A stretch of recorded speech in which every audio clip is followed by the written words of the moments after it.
So a few things we've been working on in the bus. We're working on picking tile. The ones I really like, I can't have for a couple of months, so we're having to go with something else. I'm thinking of that one right there that the wood's sitting on, where we're headed there. Because our next step, once I finish these walls, is to get the floor down, because then I can start putting cabinets and stuff in. And I built these walls. So that is the toilet room right there. The door will actually be kind of weird. It'll be like this and then like that, kind of a 90-degree door. So you have room for your feet.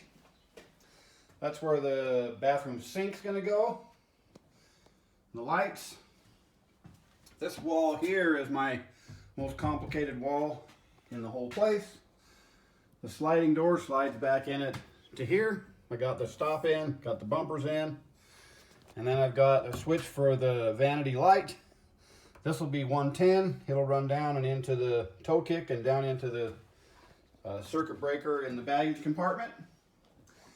I got my finished aluminum rail installed with my sliders for my sliding door. Then I've got to get the shower valve. It'll go down in here, and I'll run all the piping down in and have all of my controls and stuff for it. For my recirculation system will actually be under the toe kick of the vanity. And then I can put the second piece of plywood on this wall once I get the door in, the 110 ran, and the shower valve done. Then I can put on that second piece of wall. Over here, this is where the shower goes. I had to float it because the bus floor is sloped. So I measured, I have a rail running all along here that I put on a 2-inch piece, and I actually paralleled it along the top rail of the bus so I know it's a straight line. So I measured from here down to the floor, and then back here where the other end of the shower is down to the floor was a 1/4 inch different. So I floated the floor.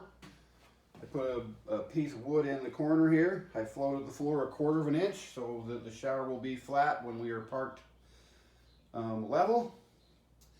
And I got the shower pan and stuff ready to go.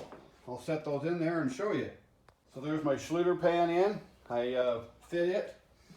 I put the center of the drain as far this direction as I possibly could before it hits that seat rail that goes underneath in the compartment. And I got it centered the other direction. And there's my curb. So I'm actually waiting for my Curdy drain. I had to order it, hasn't come in yet. But as soon as I get that Curdy drain, then I can permanently install this. It kind of has to all go in at the same time.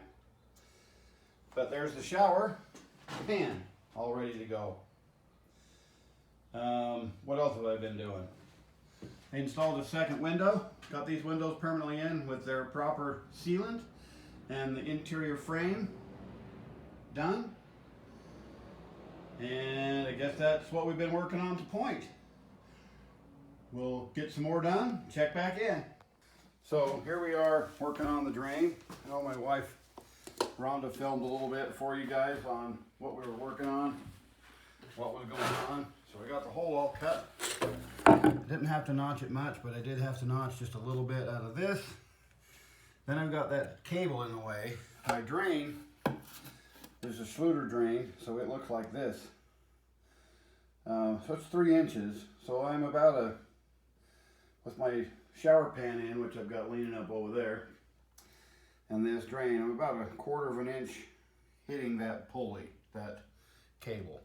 So I'm actually going to refloat this floor. I floated it on an angle to account for the sloped floor, 1/4 inch on the left, 0 on the right. Now I'm going to slope it 5/8 on the left, 3/8 on the right, so that I can raise the shower floor a little bit, which I didn't want to do because I'm 6'2", but I need to clear that cable. It was obnoxious to move the last cable I had to move because the water tank hit it. I don't want to do that again. So we're raising the shower 3/8 of an inch. So that's our job right now. I'll go ahead and get set up. I'm going to nail a piece of wood down along this edge that's 3/8 thick. Then I'll tack a piece back in that hole that's 5/8 thick. Then I can just put the thin set in and screed across it. Anyway, back at it.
It's called the waterproof backing for the 30 something shower wall. I haven't used this kind for the walls. I've just used cement board in the past, so Schluter Purdy. Kind of a new thing for me. So now we're putting this on.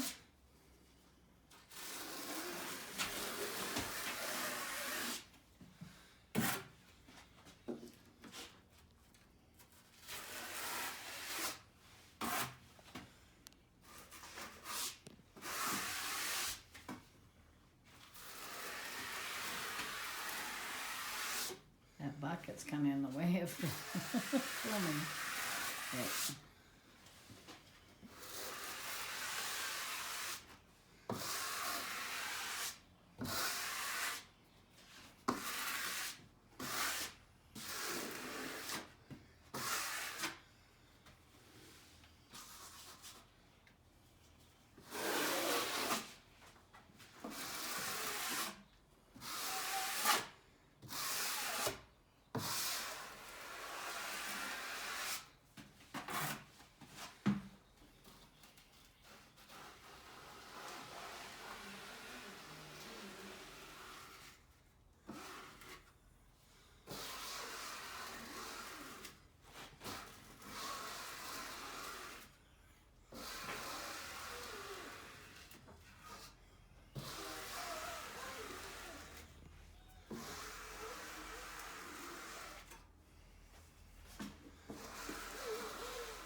go, Tyler, Cody, grab an end.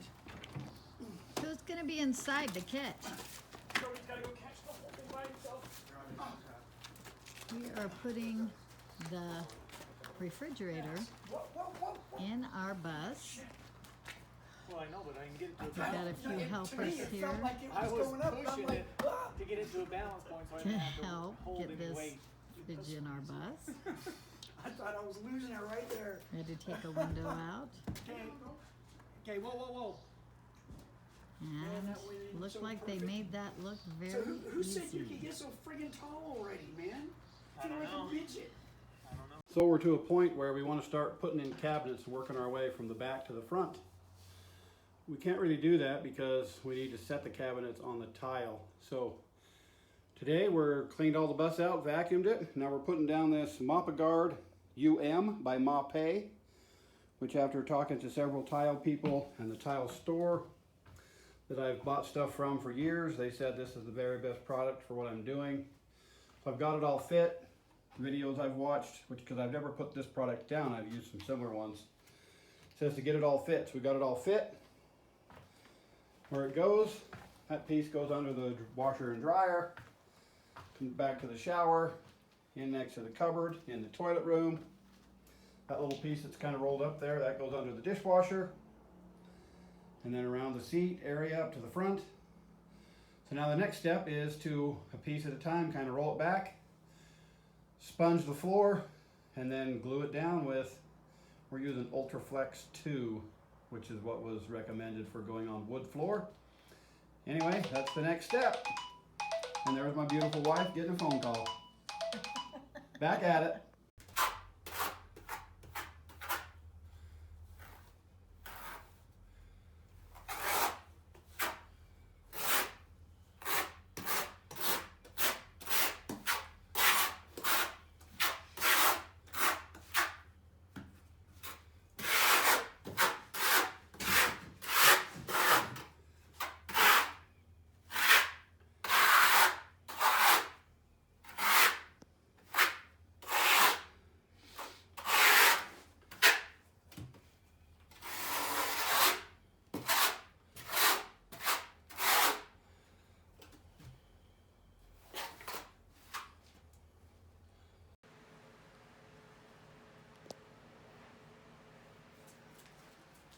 All right.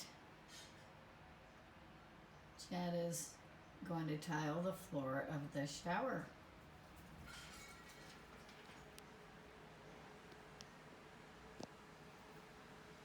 It's a little bit dark in here. There's a storm brewing outside. So the sky is really black. But hopefully we can get a decent video anyways.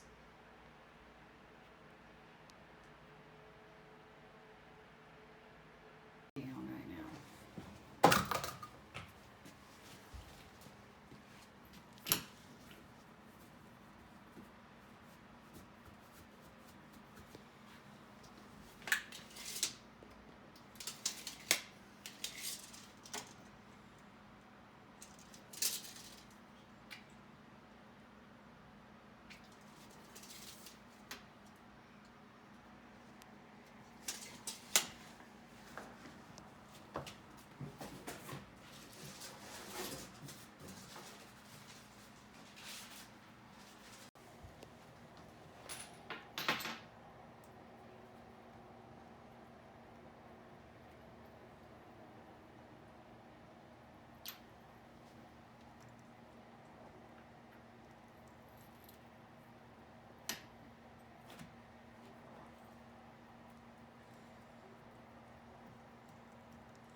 All right, I showed you the front edge of the tile at the front of the bus. Now I'm back at the back part of the bus, showing you the tile in the vanity and bathroom area and shower area. And then as it goes back to the front of the bus, we have a marble tile which has a very shiny finish, so it creates a glare and a mirror effect, but hopefully you can see how nice it turned out. It was a lot of work yesterday, but thanks to Chad's abilities we were able to get it done. I was the assistant, but he definitely is the mastermind on this bus build. Okay. Check in with you later. So I made a quick trip down here to the Home Depot to grab some miscellaneous supplies for the sliding door project, and this is what I found.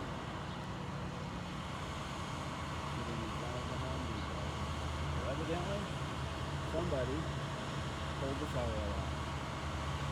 Now the question is, how long do I sit here and wait for everything to get cleared and reset? Or do I just go home and work on a different project? Another one of the pitfalls of the bus conversion line. So I haven't posted a video in quite a while, and the reason is I've got 5 or 6 projects I'm working on, but I haven't gotten any of them completed. So I was kind of waiting until I got the project completed, then I can post all of the videos on that. So I've got one completed. The tile. Got the tile completed. Go through and show you how that went. So here's the finished project right here, coming in the front door. Got the front edge all done. There's the tile back through the bus, done and grouted. I've moved the fridge back into location, marked the holes to drill holes through the floor to bolt it down.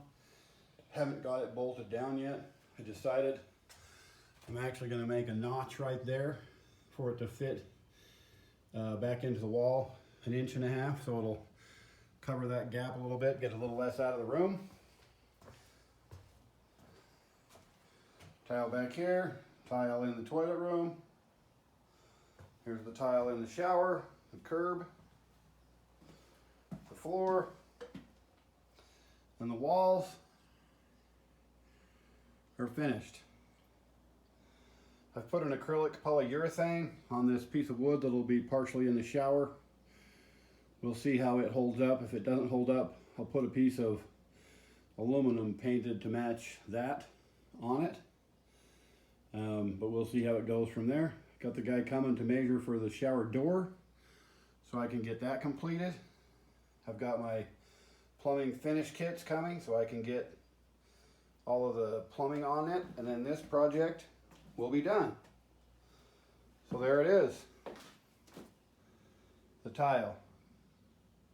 One note, pass along, the tile specialist told me to use flexible grout, so I used a grout called by Mopé called Flex Grout.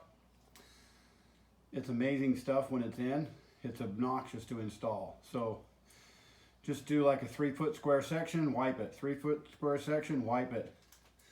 And even when you get it wiped, it leaves a sticky haze on everything. So after it's all done and dry, I had to come back with one of these. Here's one right here, one of these scouring pads.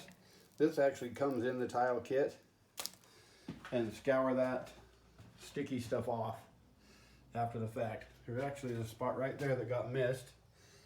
See if you can see it right there. So that's what it leaves on it, and you just have to come and scrub that off. I mean, it comes off fairly decent. I also used a metallic grout, if you can see that. So it's kind of a semi-transparent silver with a little bit of sparkle in it. Anyway, I'm happy with it. I'm sure that the grout will be worth it when it's all done. but I, like normal, I took my grout and did this whole front section on the floor, and then I scrubbed for like 2 hours to get it cleaned off. So just don't make that mistake. Flex grout, small section wipe, small section wipe. Well, there you are, one project behind us. Go ahead and subscribe if you haven't already. Like the video. And we'll catch you next time with the finished completion of the next project. Back at it.